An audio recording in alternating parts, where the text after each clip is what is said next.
So friends, పాత gum అయితే clean అయింది. ఒకసారి చూడండి, పాత గమ్ మొత్తం క్లీన్ చేసేసుకున్నాము.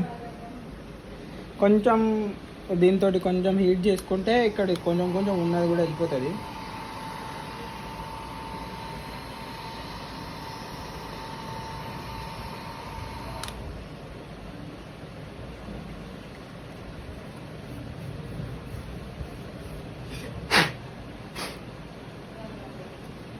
సో ఫ్రెండ్స్, ఇప్పుడు మనం పాతది తీసేసినాం, మొత్తం గమ్ కూడా క్లీన్ చేసుకున్నాం కాబట్టి ఈ కొత్తది ఇప్పుడు మనం ఇన్స్టాల్ చేసుకోవాలి.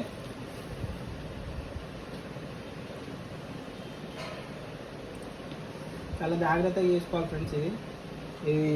ఈ ఫిట్టింగ్లో ఏమన్నా కొంచెం తేడా వచ్చిందనుకో ఈ డిస్ప్లే పనిచేయదు. ఇది టచ్ అప్పుడప్పుడు పనిచేయదు. మొత్తం ఇట్లా సైడ్లోకి లేచింది ఏమన్నా ఉంటే లైక్